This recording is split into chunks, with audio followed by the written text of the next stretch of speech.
So it's like a spiderwebby pyramid, if you will. You have the initial touch at the beginning, which is that ad campaign and the landing page. And then you have to think about this web of conversation that happens after. Did I say that out loud? Welcome to Did I Say That Out Loud, a podcast where Stu Eddins and Mariah Tang reflect on agency life and answer questions from our higher ed and healthcare clients about the latest in digital marketing, content, and SEO. Well, here we are. All right, now we're coming up and we're going to talk about calls to action. My favorite topic. Yeah, well, this may be the first time we've encountered a topic where we have to limit our commentary. Yeah. It's a huge topic. There's so much going on with it. Quite frankly, we see a lot of opportunity for improvement in a lot of different places. Mm-hmm. The one thing about call to action that I guess we should get out in the open right now, a call to action is something that you want your visitor to do. You have to get in front of them. We can have calls to action that are a learn more button. It's a click here to apply. It can be anything out there that is a direction to do the next step. It's your primary objective. It is. And by the way, call to action may not be a final step too. If you know that you've talked to somebody or you reach somebody at the top of their decision tree, the very beginning of their path, the next call to action is probably to learn more or probably to talk to us or something like that. It's not going to be, okay, hey, glad to meet you, buy stuff. Yeah, we always call it the next natural step. Yes, exactly. Natural progression. Exactly. But we do need to make sure, for example, we'll get into this later, that you understand the times where you may need to have two different calls to action. Because I think we may limit ourselves sometimes. But a call to action, a CTA, boy, I can't tell you how many dollars I've helped people spend in ad campaigns that did not have a clear call to action, no matter how much we pushed to get one. Yeah. The way I tend to sum it up in my brain, in my mind, people feel like it's rude to tell somebody what to do next. Well, yeah, I mean, here I go. Don't let me get too crazy here. When you are writing your own content or creating your own page, whatever your role is, designing your own page, there's two objectives. There's what you want someone to do, and there's what they want to do. What you want them to do should match what they want to do. It's not, yes, of course you want them to enroll in your college or make an appointment or buy the thing. They want to figure out, is this the place that I should be doing that action? Once they've established that, then they take the next step for them. That may be, I need to read another blog about this. I need to talk to somebody on the phone about this. I need to read a testimonial. I need to download this white paper. Or it could very well be the final action. You have to think about all of those different ideas and paths that person is going through. Select the one that you feel is the most important at that moment and really drive them towards that. And the one thing is not always what you ultimately want. It's what they need to be doing where they are in that moment. Yeah, and that really kind of makes sense, particularly when we feel that when we remember, people will have multiple touches with everything before they make a decision. Multiple touches with your website, with your competitors' websites, a touch from the billboard on the highway on the way home from the airport, something. They have multiple inputs along the same path to a completion. Understanding that also helps us understand that at some point there is going to be a last question asked and a last answer given. Mm-hmm. So yeah, we do need to meet them in the moment. That's something that Google loves bringing up. I feel like they believe they invented those words, meet in the moment. But it is well phrased and very descriptive. If you create your content in such a way that it does meet somebody in the moment, you probably have a very good idea of what they need to do next. Now, when it comes to call to action, that's the reason they came to the page. Yeah. I'm going to revert back to a marketing standpoint, a paid advertising standpoint. It's great that you're here from more the purely content standpoint, but we may have two different ways of approaching it. Mm-hmm. I just paid for this person to show up to my website, to my landing page. I paid on average, let's say in higher education right now, which is what I'm focusing on today for those clients, the average cost per click is in the neighborhood of $4.50 to $6, in that range. I just paid to get you to come here. The other part of the bargain is, you clicked an ad. You're expecting me, you're in fact giving me 10 seconds to validate why you showed up on the page. Right. You clicked my ad, you asked a question in search, my ad was served to that question in search. You clicked on it because I promised to have your answer. That's what's at the top of the page. I should not land on a page that says, hey, let's stick with higher education again for a moment. I'm looking for an accounting degree. And I clicked on Mariah's ad that said, I offer accounting degrees. And I show up at the page, and the very first thing I see is sign up to get an accounting degree. Right. To me, that's always been something like, and I hope this is an appropriate comparison, it's like showing up for the first moment of a blind date and going in for a kiss instead of a handshake. Yeah, absolutely. It's something that is, you got in front of yourself just a little bit there. Okay, you're at least acknowledging you need to have that call to action on the page. The other side of this, and more commonly, I see landing pages with the call to action buried, difficult to find, maybe even just text hyperlink in the middle of a paragraph. You don't need to have a red flashing button that says do this next, but you got to make it easy. Yeah. If you're going to have a call to action, you also have to make it easy for me to answer that call. So don't make me jump through too many hoops. Don't make me scroll all the way down to the bottom of the page to find a 53 field form that I got to fill out. Yeah. Do something that gets me to my objective soon, but do it after you've assured me I'm at the right content page. I think we need to paint a visual picture here for the listeners. So you have this very specific ad speaking to a very specific moment in which you're going to meet this person. Yep. That person puts in a question in Google, essentially or Bing or whatever, essentially raises their hand and says, I have this question. This looks like an answer for me. They land on your campaign landing page or your website page, whatever your goal is there. Instant validation is what they need. Exactly. We have landed in the right place. This feels like a good fit for me in the tone and the voice and the message. Here is an action step towards the top if I'm ready to do that. And that's perfect. If I'm not quite there yet, or I'm not quite convinced, that's when we start layering in the benefit statements, the what's in it for me, the here's how this will help you if you come here, here's how we'll support you. Putting that validation right up at the top is the most important thing, making it short and sweet, making it full of benefits, and then giving a really easy step.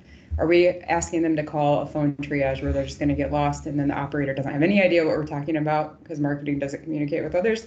Are we giving them a button to email directly to the person who can help them? Are we having them fill out a form? Whatever it is, it's got to be super simple on their end. Don't make them give you their social security number and blood type and mother's maiden name and all that crap just to get the simple thing that they want. I do think shoe size may be important. Shoe size would be okay. Yeah, anyway. The other part about this that's interesting is making the call to action appropriate for the level. Yes. Oh, I do want to go backward here for just a second. You said something very, very interesting at the top where you were talking about validating their arrival. I had mentioned that something similar just a few moments before that. Here are the metrics. Here's the measurable thing that happens. I searched for something, your ad promised an answer, I land on your page, I'm going to give you 10 seconds or less to assure me I've landed on the right page. That isn't talking about you up front. That isn't talking about what you want me to do up front. It's answering the question in the first part of the page. The headline, the imagery that supports that headline, and maybe the first short paragraph. That's less than 10 seconds of content, and it has to hold my attention relative to the question I asked in search. So if we have all those things aligned, we all know we're here because in my case, I clicked an ad. Then tell me why you're best next, why you solved my problems better, what benefit I get from you, and now ask me, am I ready to commit? And what's the level of commitment? Because a request for more information is a very good mid-funnel type of a question. Sign up for an application or register for an event or a class is a very bottom of the funnel commitment. Making sure that the question asked, the answer given, and the call to action all follow a logical flow is very important. Now, From your side of the world, which is more about the organic or the link built traffic coming in, you probably run into some situations where we have to have institutional voice first.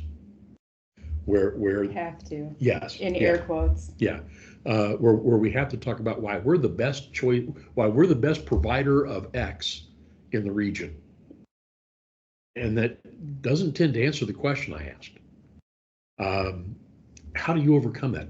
Do you find that that's a stumbling block to getting to that call to action? Or do you think you get better results up at the top if you dive into the topic first and then describe us toward the bottom? Did you see it? Nobody in the audience can see that painful look that I just gave Stu.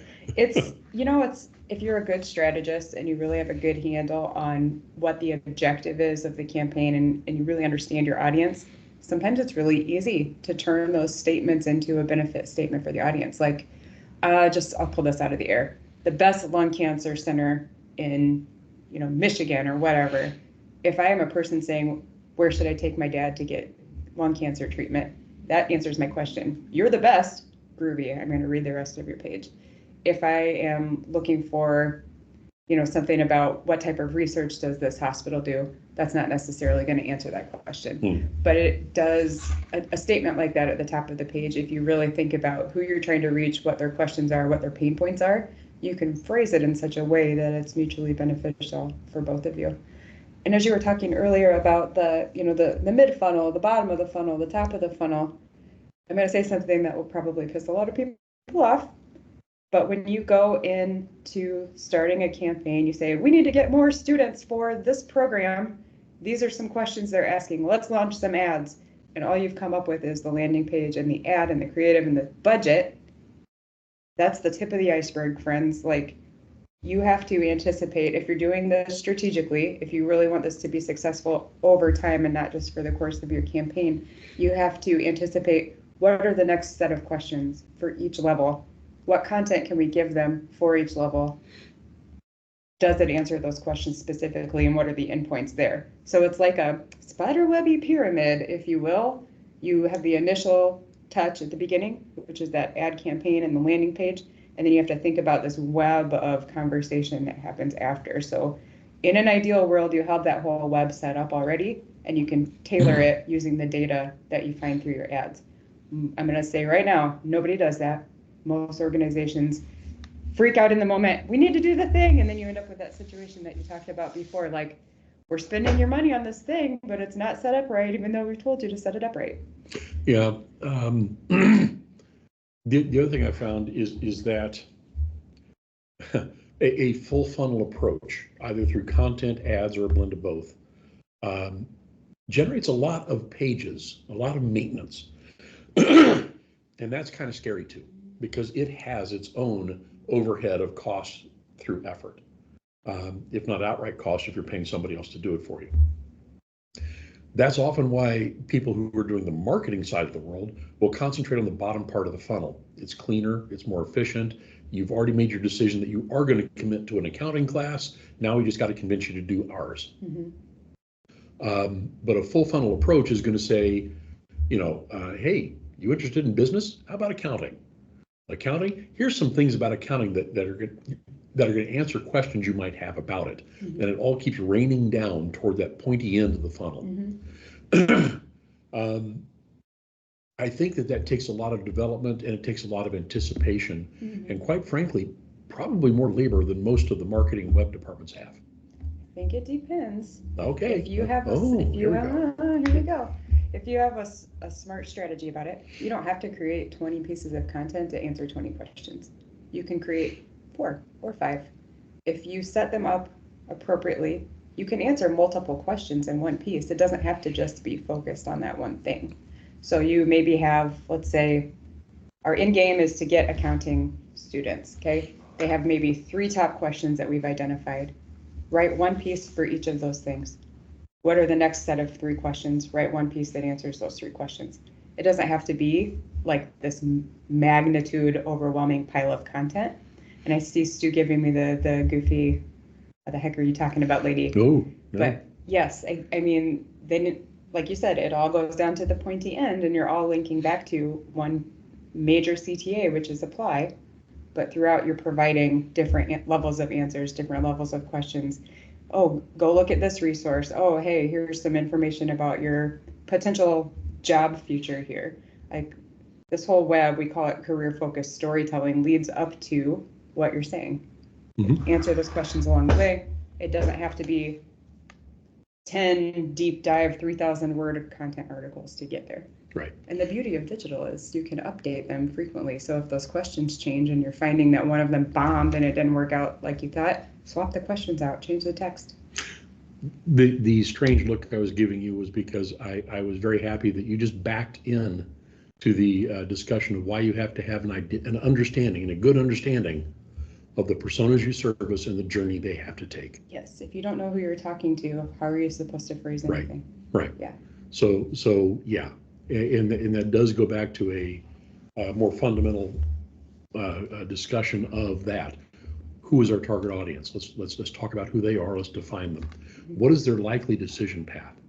We may not address every step along it, but we must know what it is, because folks, in higher education, the very top of the funnel question is, should I go to school?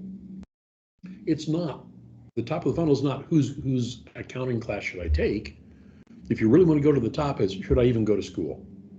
And after I answer that, it's what's the best type of school? We could construct this all the way down, and there's content that can service every step of the way, and only at some point does marketing step in. Mm-hmm.